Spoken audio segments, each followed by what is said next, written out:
stories constitute the most single powerful weapon in a leader's arsenal.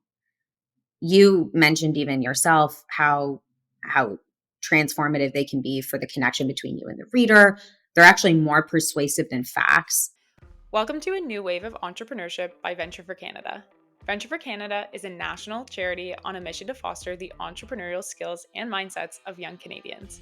Our vision is a Canada where young people can equitably realize their entrepreneurial potential to help build one of the most prosperous entrepreneurial ecosystems in the world. I am so excited to have Jordyn Benattar, the founder and president of SpeakWell, on Venture for Canada's podcast, A New Wave of Entrepreneurship. This is a particularly special episode for me, as Jordyn, or as her friends call her, Jordy, is a good friend and somebody who has helped me so much in my own public speaking journey, as I know she's helped so many other people. And in this episode, we're going to be talking about unlocking the power of authentic public speaking.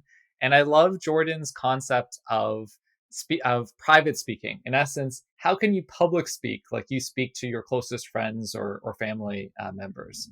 And I think public speaking is something that's so critical for one's life and career. And Jordyn really provides incredibly practical tips on how you can improve the way that you communicate, both professionally as well as in your everyday. So, Jordyn, to get things kicked off, can you share how public speaking has influenced your career and why it's such a valuable skill that many people realize too late? Scott, thank you for having me. And it's honestly difficult to think of ways in which public speaking hasn't influenced my career. I'll give you a little bit of background. Long before founding SpeakWell, I grew up as an actress and I did a lot of competitive debating and public speaking in high school. And I think that's where I got my initial training wheels. And I truly credit my public speaking training for everything that followed thereafter, whether it was feeling comfortable raising my hand in university lectures, confidently attending networking events in my 20s. When I was in law school, I did a lot of mooting. So, confidently speaking in front of a room, going to court and trying to persuade the judge, giving countless presentations when I did my MBA, and ultimately doing interviews for law firms and landing a job at some of my top choices, ultimately carving a path to entrepreneurship. So it's hard to think of a time when public speaking hasn't affected me. And as you pointed out, many people realize what an asset public speaking is to both their personal and professional lives quite late. And it costs them. It can cost you a promotion or a job, another type of opportunity, leadership, sometimes even people's reputations. But that said, I always like to highlight that it is never too late. It's never too late to pick up a new skill. And it's also never too early. Public speaking can most definitely fast track your career, and it can open doors that technical abilities alone can't. I think that your career has been such an interesting path as relates to the points that you were talking about. And in particular, you've taken a quite unique path of going from being a corporate lawyer to being an entrepreneur and somebody who works to coach people to be a better communicator. Can you describe a little bit your career journey of, working in New York City, working in Toronto at some of the top law firms in the world, and what motivated you to leave that path to go launch SpeakWell? SpeakWell was something I always envisioned launching. When I was being coached to be a good public speaker when I was in high school, I thought this skill is so undervalued, so underappreciated, yet so critical to really anything that you do. It'll make you better at what you do, whatever that is. And so I envisioned actually launching a public speaking coaching business when I was in grade 12. And I thought that there were some other experiences that would help to shape my approach and make it somewhat unique and informed and appeal to the types of audiences and clients that I wanted to be my clients one day. And that's what led me to go to law school, to get an MBA, to have the corporate work experience. As you alluded to, I worked in New York at a firm called Skadden for a very short period of time, and then moved home and worked at Goodman's here in Toronto. And those are all that training, like the persuasion, the ability to distill complex information into simple sound bites that people can understand. is absolutely part and parcel of SpeakWell's approach, because that's what we're essentially equipping our clients to do. Those are the contexts in which they're oftentimes speaking. So, yes, maybe a bit of a circuitous route on paper, but it was somewhat calculated. I love your entrepreneurial story, and a big part of this podcast is highlighting the entrepreneurial stories of the different guests. And uh, it's awesome to see that long-term commitment and passion you've had for public speaking since you were a little kid as an actor, or to debating to today. One common misconception that a lot of people have is that they can't get better at public speaking. That similar to sometimes where people will be like, think, "Oh, I'm bad at math." Some people will Mhm. say, "Oh, I'm bad at public speaking. That's just not for me. I can't do that." So, Jordyn, how do you coach people to overcome the sort of self doubt that a lot of people have as it relates to public speaking?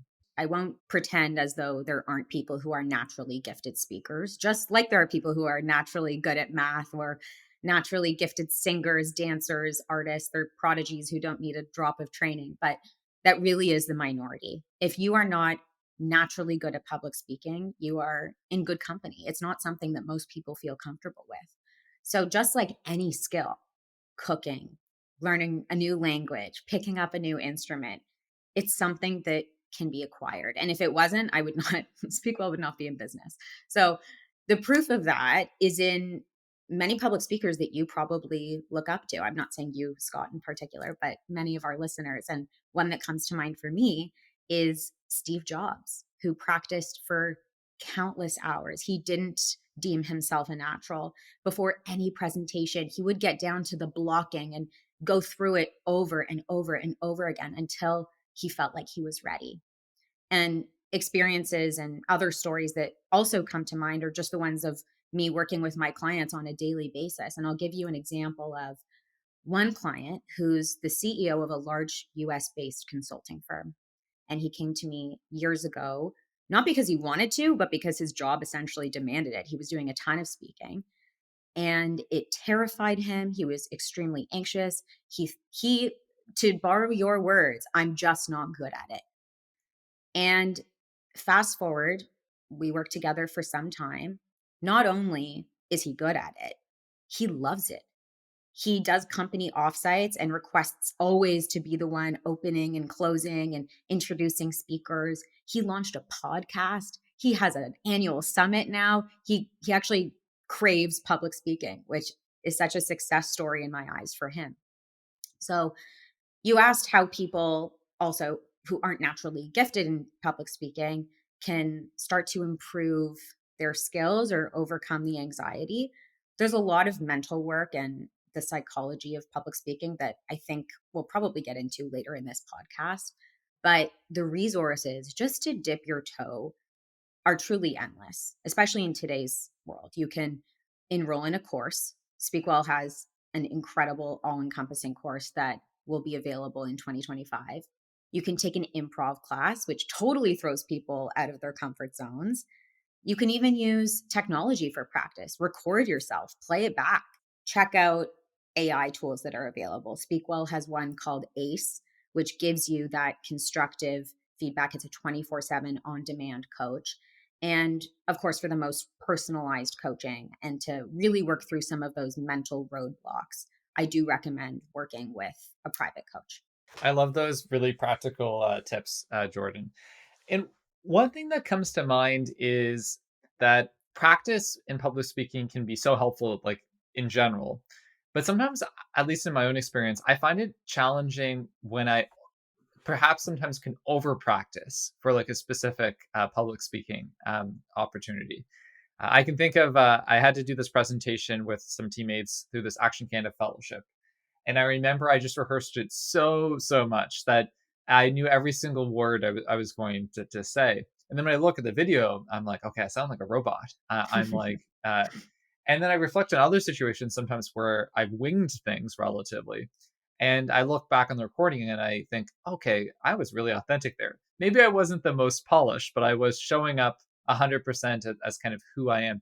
So I guess the question I have for you, Jordyn, is what advice do you have for people who pour a lot of practice into a specific presentation, of how not to sound like overly rehearsed while still getting the kind of bugs out of the speech.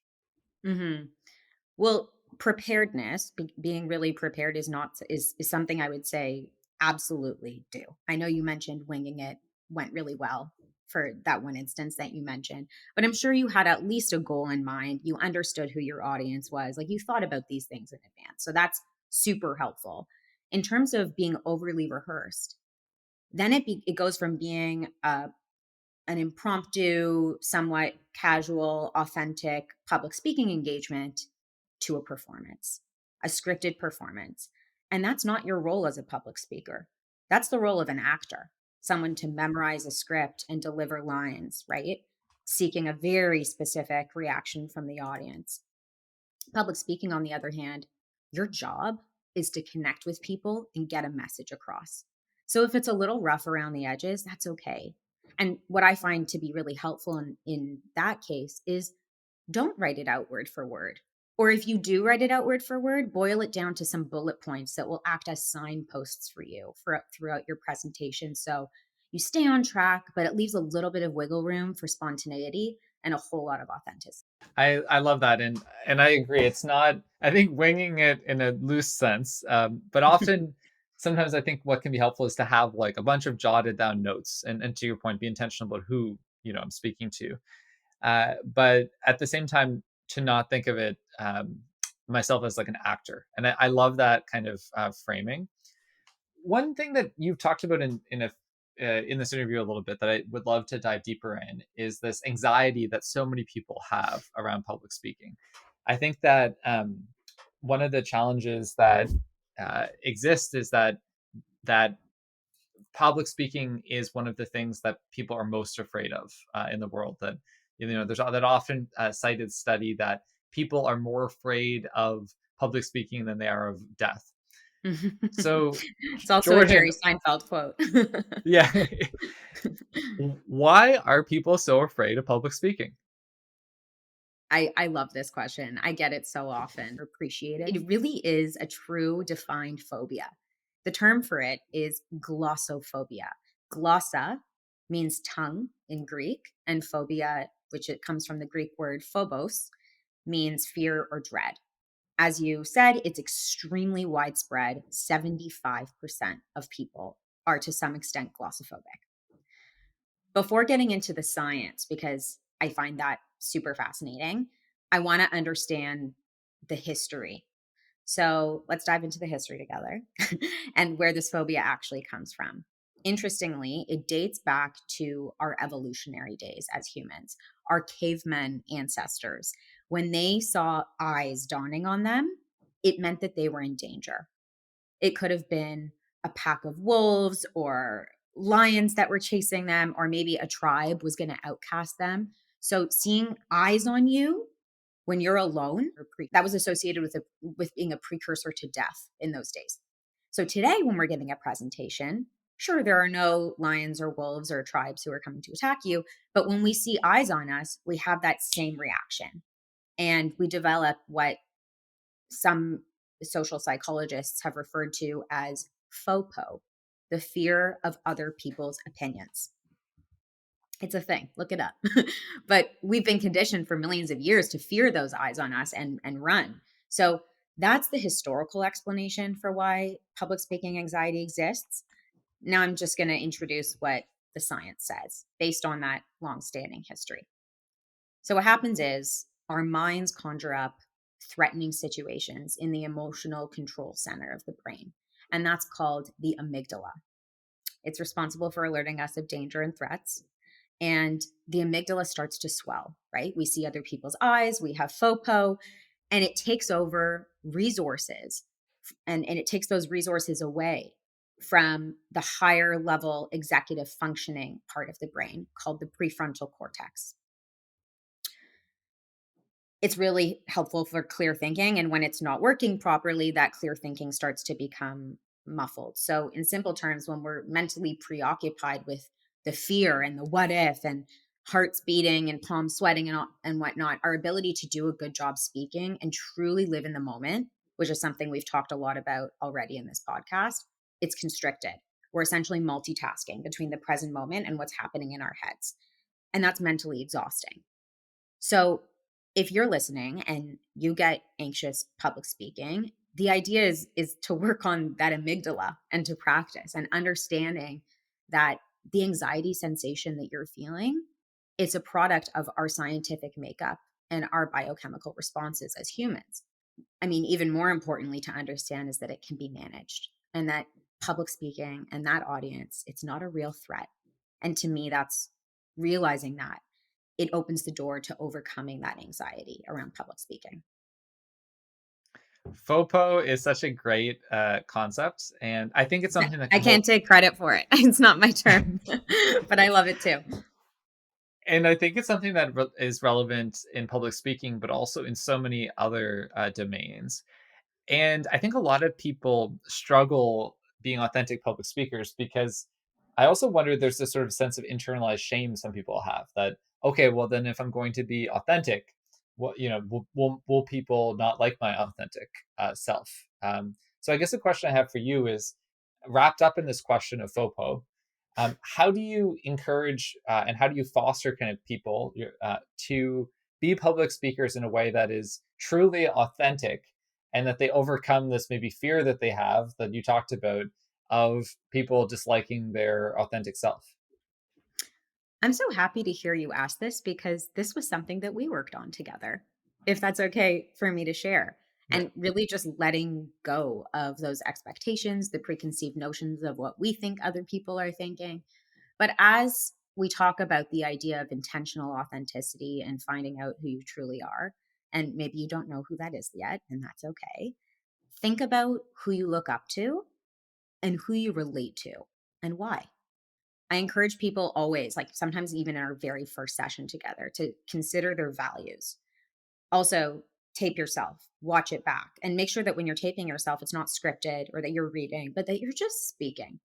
And ask yourself what you like, how you can leverage those strengths, how maybe someone who doesn't know you would describe you based on that video or from a private conversation. Think about what type of feedback you tend to get on your work. So it's this delicate combination of self reflection, introspection, and feedback from others that brings awareness to who you are at your core. And once you know that, you have found your niche because there is no one else on the planet who is you and as a result will sound like you. I love that. And it makes me think of the famous Oscar Wilde quote that you have to be yourself because everyone else is taken. And to your earlier point, that's why you shouldn't try to be an actor when you public speak. Because if you're trying to act and just pretend, the part of what someone else is, then you're not going to be as compelling. Like you're at the most compelling when you are leveraging your own unique competitive advantages, and that's what is so important. So Can one I other add thing, on to that point before yeah, we move absolutely. to the next question? Especially as you resurfaced the difference between public speaking and acting, I actually think that's what contributes to the fear is that you are essentially naked on stage. The art of public speaking demands vulnerability, it demands openness, it demands a significant amount of self-trust, right? And that's why I don't coach two people to ever sound the same or like a particular type of person or a particular type of speaker because their personality and their voice when they're speaking to a room of 1,000 people should be precisely the same as when they speak to a close confidant one on one, which I know this is the whole private speaking concept that you were a fan of, but that's really what it's all about. It's about being the real you. It'll free you once you get there. Yeah, I agree, and I think it's something that is helpful in like so many different kind of settings. I think one thing I'd love to maybe zoom in on a little bit is I think obviously different people have different life experiences around their authentic self, and some people they grow up where their authentic self is actually celebrated. But many people, I would potentially say most people, maybe have been stigmatized sometimes at different points for their authentic kind of self. So, when you think in the experiences of your clients and the diverse kind of experiences people have, What advice would you have specifically for somebody who maybe has not always been celebrated for their authentic self? And how do they get comfortable embracing their authentic self as it comes to public speaking? It's a deeply mental exercise that one has to do to come to terms with who they are and learn to really like it. Because if they have a traumatizing past experience with public speaking and being their true selves in a big room, it's understandable that they would be self conscious when those opportunities present themselves again.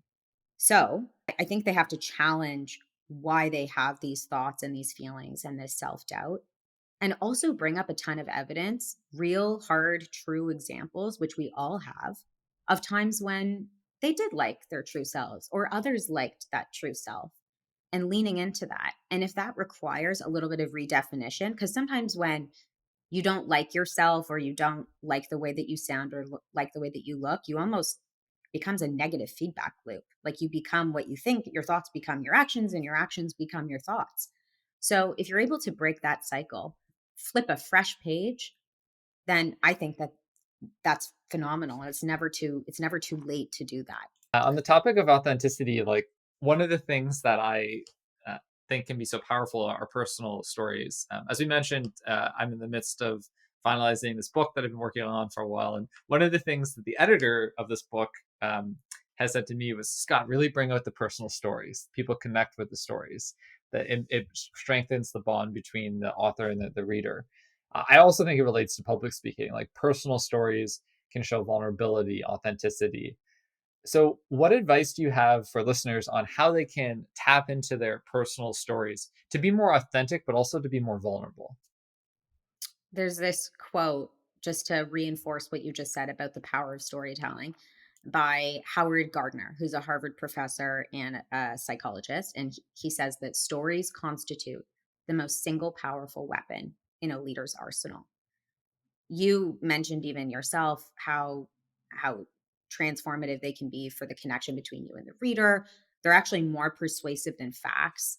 They're tangible. They invite listeners, or in your case readers, to voluntarily cooperate with your message, because when we hear stories, our brains release oxytocin, which is associated with a feeling of safety. So we're more trusting of the person who delivers the message. And they're highly memorable because they typically have an emotional component. And when our brains detect emotionally charged events, our brains release dopamine, which boosts memory and information processing ability.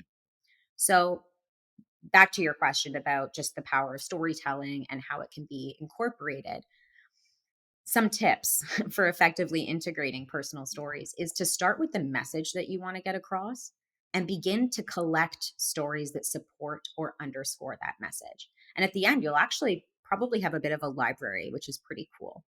And I'll share one story to demonstrate this point and how I've seen it work. I have a client who is the managing partner of a large private debt firm here in Toronto. And last year, we were preparing for their annual general meeting, their AGM. And he asked me, how can we make this otherwise dry and boring day engaging for our audience? And I said, okay, well, what's the goal? What's the main message that you want to get across as you open in your opening remarks? And he told me the main goal is probably to show the growth of the firm over the years, because we started really small. And I said, okay, so tell me about that. And he said, well, for instance, our first AGM took place in a pretty claustrophobic, musty hotel room. Our guests sat in chairs that we borrowed from the lobby. We used a laptop that we borrowed to present the slides. People were taking notes with pen and paper. It was old school, it was scrappy, but that was our first AGM. And this AGM that I was coaching him for took place in a beautiful rented space. They had a guest speaker from one of Canada's leading newspapers. It was remarkable. And that, having the audience sit in that room and hear where they came from, that was a powerful story for them. It whet the appetites of the investors and his colleagues in the room. So start with the goal. Keep your stories vivid, just as I just demonstrated. But of course, just ensure that they add to the message rather than distracting from it. And you'll find that when you sharpen your storytelling skills and you weave them into not even big speeches or AGMs, but mere conversations, people will like you, trust you, and listen to you more. It makes me think of that famous Maya Angelou quote about how people don't remember what you said, they remember how you made them feel. And I think stories have that ability to truly make you feel in a way that facts rarely, if ever, can actually do that. And I think it's a really important thing for communicators to think about.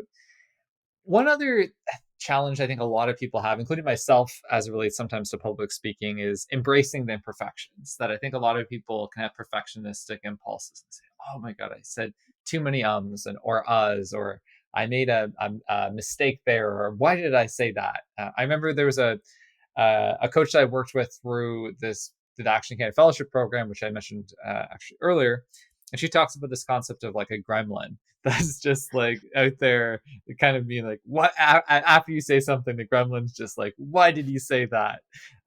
You're dumb. Like no one's gonna like you. Why do you say such dumb things?" So, I think most of us to some extent have this inner gremlin that is like on our shoulder that can be kind of a menace. So, Jordyn, what advice do you have for people to, yes, improve their public speaking, say less say less kind of etc., but also to be okay that literally it is impossible to be perfect as a public speaker, and to some extent, being really authentic is embracing your imperfection, warts and all. As you alluded to, using filler words is not celebrated or encouraged, but it is most definitely normal, right? As we're speaking on this podcast, I'm sure both of us, at least at some point, have used one or the other. Being okay with that, it relieves you of the pressure to be perfect, which will probably lead to a better performance because you'll feel less anxiety about it. And I truly believe it only becomes a problem when it becomes a habit, a nervous tick, or a crutch. So the occasional or ah is human. And at the end of the day, being human is what audiences want to see and seek to connect with. Agreed. And to err is human, and I think that it's something that we have to embrace. I think as it relates to public speaking. One other thing that I think is interesting to zoom in a little bit about is like self evaluation. And to your point about how to get better, part of it is listening to yourself speak kind of after the fact. And I think for a lot of people, that's actually can be one of the most uncomfortable things. It's, oh, that's what my voice sounds like. It's a common refrain. People don't like to hear them recordings of themselves, including sometimes me. And a question I have for you, Jordyn, is like, how can somebody use self-evaluation in a way that actually improves their public speaking? It doesn't just make them kind of hate themselves. Mhm. Firstly, you'll get used to it. Just get over it. That's my advice. But truly watching and listening to yourself, there is no better way to get better because you can't know exactly how you look and what you sound like just by doing it or even by practicing in the mirror. It's completely different when you're being recorded, and oftentimes it'll even just change the way that you gesture, the way that you speak, or how others perceive you. So, what it gives you is the opportunity to put yourself in the audience's shoes for the very first time and see a presentation, see how you do. So, things to listen for are: did you achieve the goal of the presentation? Do you sound overly rehearsed? Does it sound like you're reading? Does it sound like you? And then ask yourself why. Maybe you didn't live up to what you had hoped for. Were you reading? Were you anxious? Were you present? Or were you thinking about something else? Like you said, this can be a dreadful exercise for so many people, but I couldn't recommend it enough. And I know I mentioned ACE earlier in today's presentation, but what ACE does is it actually gives you that feedback. It can coach you live on calls, and it'll give you better and more succinct ways of saying the same thing. It'll tell you whether or not you looked at the camera. It evaluates your pace, your volume, sometimes even your emotion. So, using the tools that are available in today's day and age is invaluable. I don't know why someone wouldn't. Those are great tips. Jordyn, what are other daily practices, or maybe not daily, but regular practices and habits that somebody can use in their life to improve their public speaking? Well, I would say that any opportunity that you have to speak is an opportunity to strengthen your public speaking muscles, essentially. So, this is a check in with your boss, a team meeting at work, a phone call with a colleague, or a cocktail event. These are all low stakes, safe places to develop your skills. You just need to be intentional about it. Like, if you're thinking about it, you'll probably see it as an opportunity. And this type of practice and kind of building on it every single day is important because public speaking is not a spectator sport, meaning you have to do the thing to play the game. This means raising your hand at the next team meeting, deciding that you're going to do it, introducing yourself to strangers when you might not have otherwise, or finding ways to what I call volunteer despite the fear. And you might surprise yourself with what happens after. I think you will be pleasantly surprised. Volunteer despite the fear. That is a great line as well that I've never heard, and I think is a good one for people to think about. And I think it's like anything, like the whole 10,000 hours Malcolm Gladwell, like practice is the way that you improve. Like I think of my own experience when I did competitive debate in middle school and high school, like you. I remember the first times, like I look at videos even when I was in grade 10, 11, and my hands are like, having a lot of ticks for people listening to audio, like a lot of very distracting hand gestures. And the point of how I got over that was doing a lot of public speaking, which we were both lucky to be able to do as children. A lot of people aren't lucky to be able to do that. Anyway, to say, I think that those tips are really helpful, Jordyn. To close things off, what kind of closing advice, thoughts do you want to share with listeners that you haven't shared already? I think I'd like to touch on preparation because it's not, I mean, this is all encompassing, but you can still be authentic yet prepared. And I think the preparation is actually what will allow you to be authentic because you'll feel so ready. You'll go from being anxious to being excited. It's almost a permission slip to go off script a little bit, or I don't know, use some humor if that's your thing.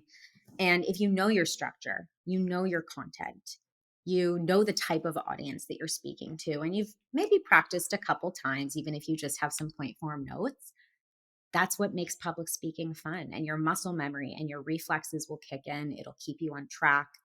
And I guess I'll close with a quote by Oscar winner Sir Michael Caine.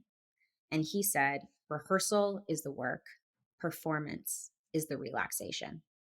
I love that, Jordyn. I think it's great words to end off on. I appreciate how much you've helped me in my own public speaking journey. And I think the tips and habits and advice that you offer are so valuable to so many different people because public speaking and the ability to communicate is essential for everything. As Shakespeare once said, to thine own self be true. And I think so much of being a great public speaker is embracing your full authentic self, even if you're going to make mistakes, while striving to continue to be, a more and more effective communicator. And I love that Sir Michael Caine quotation. Jordyn, thanks for everything you do, and thanks for all the support you provided to me, and thanks for being a guest on the podcast today. Thank you so much for having me, Scott. Happy speaking. Thanks for listening to this episode of A New Wave of Entrepreneurship. Stay connected with us via our socials and through our email list. And be sure to subscribe to us in your favorite podcast app so you don't miss our next episode. Have feedback on today's episode? Let us know directly in the app. Thanks again for listening and for joining the new wave of entrepreneurs. Till next time.